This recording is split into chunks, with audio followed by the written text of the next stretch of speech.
Hello दोस्तों, क्या हाल है। तारीख आज 29 जनवरी 2026, दिन गुरुवार, हिंदी तिथि एकादशी। और आइए बात करते हैं आज के मुख्य समाचार में देश भर की तमाम बड़ी खबरों पर नजर डालते हैं। देखिए, एक तो आज की एकादशी जया एकादशी तिथि है और आज के दिन भगवान विष्णु की पूजा का विशेष महत्व होता है। और दोस्तों, खबरों में आगे बढ़े इससे पहले एक श्रद्धांजलि आपको पता होगा। बीते दिन महाराष्ट्र के डिप्टी सीएम अजीत पवार का एक प्लेन क्रैश में निधन हो गया। वह मुंबई से बारामती जा रहे थे चुनावी जनसभा के लिए। तभी लैंडिंग के दौरान उनका प्लेन गिरकर जलकर खाक हो गया और इस दुर्घटना में प्लेन में सवार सभी 5 यात्री मारे गए हैं। तो अभी अजीत पवार के पार्थिव शरीर को विद्या प्रतिष्ठान में रखा गया है। आज अजीत पवार का अंतिम संस्कार होगा। इस घटना के बाद महाराष्ट्र राज्य ने 3 दिन का राजकीय शोक भी घोषित कर दिया है। महाराष्ट्र की देवेंद्र फडणवीस सरकार की तरफ से आज अजीत पवार की अंतिम यात्रा निकलेगी। एकादशी तिथि पर दाह संस्कार किया जाएगा उनका। अजीत पवार, जिन्हें जनता का नेता कहा जाता था क्योंकि यह न सिर्फ पॉलिटिक्स में एक पावरफुल नेता थे बल्कि जनता के लिए भी काफी चहेते राजनेता रहे हैं। तभी तो इन्होंने अपने राजनीतिक कार्यकाल में 1, 2, 3, 4 नहीं बल्कि 6 बार तक उप मुख्यमंत्री के पद पर सेवाएं दी और अपने पीछे करोड़ों की संपत्ति छोड़ गए अजीत पवार। करोड़ों का घर जमीन, करोड़ों के सोना चांदी। इनकी नेट फोर्थ भी काफी ज्यादा है। मैंने आपको कल शाम को एक वीडियो में बताया भी था कि इनके पास कितनी जमीन, जायदाद, सोना चांदी वगैरह है। अजीत पवार के परिवार में उनकी पत्नी और 2 बेटे भी हैं उनके उत्तराधिकारी के तौर पर। और इस घटना से जुड़ा एक वाकया देखिए दोस्तों। जब यह हादसा हुआ उस वक्त अजीत पवार जी की माँ टीवी देख रही थी, तो कहीं टीवी पर न्यूज में उनकी मौत की खबर उनको ना मिल जाए, इसलिए उनके स्टाफ ने टीवी का केबल ही काट दिया। उनके मोबाइल फोन को भी फ्लाइट मोड पर डाल दिया क्योंकि कहीं अचानक उन्हें ये खबर मिल जाए तो उन्हें भी सदमा लग सकता है। ये तस्वीर आप देख सकते हैं अजीत पवार अपनी माँ आशा ताई के साथ। वैसे इस हादसे में कुल 5 लोगों की मौत हुई, जिसमें एक तो अजीत पवार के ही सुरक्षा कर्मी थे, 2 पायलट थे और एक महिला क्रू मेंबर समेत 5 लोगों की जान गई। इस घटना के बाद महाराष्ट्र में शरद पवार बोले कि अजीत की मौत दुर्घटना है, इस पर राजनीति न करें। पश्चिम बंगाल की मुख्यमंत्री ममता बनर्जी ने भी आशंका जताते हुए कहा था कि वे शरद की एनसीपी में वापसी करने वाले थे, तो इस हादसे की न्यायिक जांच होनी चाहिए क्योंकि कुछ राजनेता इस हादसे को एक साजिश बता करके बयानबाजी कर रहे हैं। तो अजीत के चाचा शरद पवार ने कहा कि ये एक हादसा ही है, इस पर पॉलिटिक्स ना करें। कम से कम महाराष्ट्र ने एक काबिल इंसान खो दिया है। अजीत पवार के प्लेन क्रैश से जुड़ी ये कुछ तस्वीरें आप देख सकते हैं दोस्तों। बताया जा रहा था कि रनवे पर लैंडिंग के दौरान विमान में क्रैश हुआ और आग लग गई। चारों तरफ मलबा और शव बिखरे रहे। सुप्रिया सूले ने कहा कि सब कुछ खत्म हो गया और फ्लाइट में जो महिला कैप्टन थी उनके आखिरी शब्द कुछ ये थे, ओ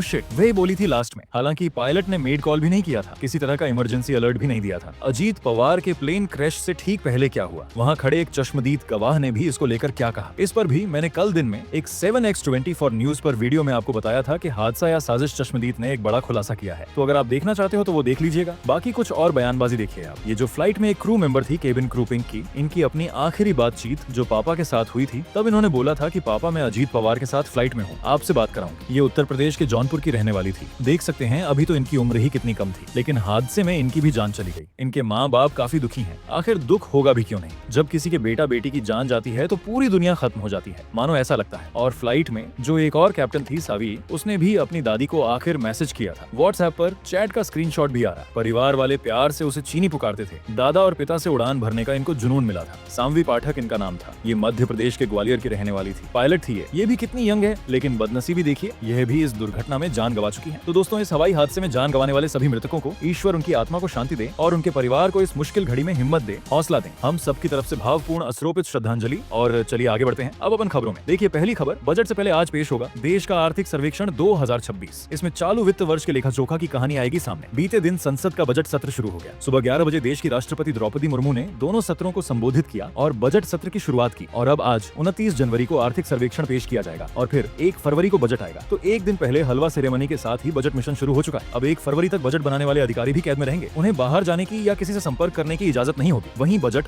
2026 से पहले अर्थव्यवस्था के मोर्चे पर भी एक अच्छी खबर आई है। अभी भारत की आईआईपी ग्रोथ रेट 26 महीने के शिखर पर पहुंच चुकी है। आईआईपी यानी भारत का जो औद्योगिक उत्पादन सूचकांक है, वह पिछले महीने दिसंबर 2025 में ही 7.8% बढ़कर 26 महीने के सबसे उच्चतम स्तर पर पहुंच चुका है, जो कि भारत की ऑल ओवर जीडीपी इकोनॉमी के लिए एक गुड न्यूज है, अच्छा संकेत है। वहीं आज के कुछ और बड़े इवेंट देखिए। राजधानी दिल्ली वासियों के लिए एक जरूरी अपडेट आना। आज 29 जनवरी को 3 मेट्रो स्टेशन के गेट्स भी बंद रहेंगे और कुछ रूट पर ट्रैफिक डायवर्जन भी देखने को मिल सकता है, क्योंकि आज दिल्ली में अब 26 जनवरी के बाद बीटिंग रिट्रीट होगी। यह गणतंत्र दिवस के बाद होने वाला समारोह है, तो इस वजह से आज दिल्ली में कुछ रास्ते बंद रहेंगे और दिल्ली मेट्रो को लेकर भी यह अपडेट जारी किया। डीएमआरसी ने इसको लेकर विशेष एडवाइजरी जारी की है। और अगली खबर देखिए, राजस्थान में आज हिंदू सम्मेलन की तैयारी बैठक होगी। साइकिल रैली का फैसला होगा। 29 जनवरी को रैली भी निकाली जाएगी। राजस्थान के झुंझुनू समेत कुछ जिलों में हिंदू सम्मेलन की तैयारियों को लेकर यह बैठकें चल रही हैं। और आज बिहार के मुख्यमंत्री नीतीश कुमार सरकार की कैबिनेट बैठक भी होने वाली है। इसमें भी कई बड़े फैसलों पर मोहर लग सकती है। तो क्या क्या फैसले लिए जाते हैं बिहार के नीतीश सरकार द्वारा, मैं आपको बता दूंगा दिन में अपडेट। वहीं छत्तीसगढ़ में युवाओं के लिए अच्छी खबर है। आज रोजगार का महाकुंभ लगने जा रहा। 29 जनवरी से 15,000 नौकरियों के लिए राज्य स्तरीय मेला लगेगा। पहली बार एडमिट कार्ड से एंट्री मिलेगी। छत्तीसगढ़ की राजधानी रायपुर में यह जॉब फेयर लगने जा रहा है। 3 दिवसीय और राज्य स्तरीय रोजगार मेले में 15,000 से भी ज्यादा रिक्त पदों के लिए युवाओं को सीधी भर्ती का मौका मिलेगा। अब तक इसमें 56,000 से ज्यादा युवाओं ने पंजीकरण करवा दिया है। 3 दिन अलग अलग जिलावार इसका आयोजन होगा, जिसकी डेट और जिलों की लिस्ट भी आप देख सकते हैं कि किस किस तारीख को किन किन जिलों में यह रोजगार मेला लगने जा रहा है। ठीक है ना, टाइमिंग वगैरह भी देख लीजिएगा। और वहीं खबर है एमएसएमई उद्यमिता जागरूकता कार्यक्रम भी आज 29 जनवरी को शुरू होगा। इंडिया बिल्ड एक्सो 2026 का प्री लॉन्च भी होगा। भारत सरकार के एमएसएमई विकास कार्यालय और एफओआरटीआई के साझा सहयोग से यह विशेष उद्यमिता कार्यक्रम की आज शुरुआत होने जा रही है। वहीं चंडीगढ़ में आज 29 जनवरी को मेयर चुनाव भी होंगे, लेकिन चुनाव वोटिंग मशीन से या बैलेट पेपर से नहीं होंगे, बल्कि हाथ उठाकर होगा मतदान। जी हाँ, पहली बार चंडीगढ़ में इस तरह का नया मेयर मिलने जा रहा। शो ऑफ हैंड से होगा चुनाव, मतलब समझ रहे हो, हाथ उठाकर वोटिंग की प्रक्रिया होगी। और इस पूरी वोटिंग प्रक्रिया की बिना कट वीडियोग्राफी होगी सीसीटीवी के माध्यम से, ताकि किसी तरह की कोई फर्जीवाड़ा भ्रष्टाचार ना हो। तो आज 29 जनवरी को चंडीगढ़ का नया मेयर मिल जाएगा और पहली बार इस तरह से हाथ उठाकर पार्षद चुनेंगे अपना प्रतिनिधि, यानी हाथों की गिनती हो करके, हाथों की गिनती कर करके विजेता का फैसला लिया जाएगा। और वहीं दोस्तों, किसान भाई लोगों के लिए भी बड़ी अच्छी खुशखबरी है। देखिए, 17,000 रुपए से भी ज्यादा किसानों के लिए खुशखबरी। 29 जनवरी को भावांतर योजना के तहत 200 करोड़ रुपए ट्रांसफर किए जाएंगे। मध्य प्रदेश के लाखों किसानों को यह आज बड़ी सौगात मिलने जा रही है। मुख्यमंत्री मोहन यादव आज 29 जनवरी को किसानों के खातों में यह धनराशि ट्रांसफर करेंगे। सोयाबीन किसानों के लिए यह योजना शुरू की गई है, स्पेशली मध्य प्रदेश सरकार द्वारा। इस योजना में पहले भी लाखों किसानों को फायदा मिल चुका है। भावांतर योजना के तहत सीधे डीबीटी के माध्यम से एमपी सरकार किसानों को एमएसपी से कम कीमत मिलने पर भरपाई के तौर पर इस योजना के तहत पैसे देती है। और चलिए अगली बड़ी खबर देखिए दोस्तों, फरवरी में भारत आएंगे ब्राजील के राष्ट्रपति लूला। द्विपक्षीय रिश्तों को मजबूती मिलेगी। ब्राजील के प्रेसिडेंट की तरफ से यह पुष्टि की गई है कि वह फरवरी में भारत द्वारा करेंगे। चलिए अगला अपडेट देखिए। हरियाणा में अब जैविक खेती को मिलेगा सरकारी सर्टिफिकेट। ऑर्गेनिक फसलों की जांच के लिए भी लैब स्थापित की जाएगी। हरियाणा के मुख्यमंत्री नायब सिंह सैनी सरकार की तरफ से किसानों को लेकर यह बड़ा ऐलान किया है। और वहीं खबर है, इस बार बजट सत्र के दौरान भी उठेगा मनरेगा और एसआईआर का मुद्दा। विपक्ष ने विरोध की रणनीति भी तय कर ली है। बजट सत्र की शुरुआत हो चुकी है और अब विपक्ष सरकार के सामने इन मुद्दों को लेकर भी विरोध प्रदर्शन करेगा। वहीं खबर आ रही है दोस्तों, इंडिया कनाडा के बीच भी एफटीए यानी फ्री ट्रेड एग्रीमेंट को लेकर अब अच्छे संकेत दिख रहे हैं। दोनों देश कड़वाहट भुलाकर फिर से करीब आएंगे। कनाडा ने कहा कि जल्द ही इस मुद्दे पर बातचीत शुरू करेंगे। आखिरकार भारत और यूरोपीय यूनियन के बीच व्यापारिक समझौता होने के बाद अब कनाडा सरकार ने भी भारत के साथ मुफ्त व्यापार समझौता यानी एफडीए की इच्छा जताई है। 2023 में रुकी बातचीत के बाद अब यह नई शुरुआत होगी वापस। और भारत के लिए डिफेंस सेक्टर पर भी एक अच्छी रिपोर्ट आ रही है। देखिए, भारत अभी दुनिया की चौथी सबसे बड़ी सैन्य पावर बन चुका है। ऑपरेशन सिंदूर के बाद पाकिस्तान 14वें नंबर पर है। अभी रैंकिंग जारी हुई ग्लोबल फायर पावर की 2026 की रैंकिंग के मुताबिक डिफेंस पावर में भारत को 0.1346 का स्कोर मिला है, जबकि अमेरिका, रशिया और चाइना के स्कोर कार्ड भी आप देख सकते हैं। पाकिस्तान तो और कमजोर हुआ है। आर्थिक और सैन्य कारणों से पाकिस्तान की स्थिति कमजोर हुई है। अभी सैन्य शक्ति के मामले में दुनिया में अमेरिका नंबर 1 पर है। पाकिस्तान जो पहले 12वें स्थान पर था, वो और भी 14वें स्थान पर फिसल चुका है और भारत जो है वो चौथे नंबर पर है। अमेरिका, रशिया और चाइना के बाद दुनिया का चौथा सबसे मोस्ट पावरफुल कंट्री बन चुका है हमारा देश डिफेंस के सेक्टर में भी, जो कि भारत के लिए एक बड़ी गर्व की बात है। चलिए खबर आ रही है दोस्तों, इलेक्ट्रॉनिक्स इंडस्ट्री के लिए भी गेम चेंजर साबित होगी।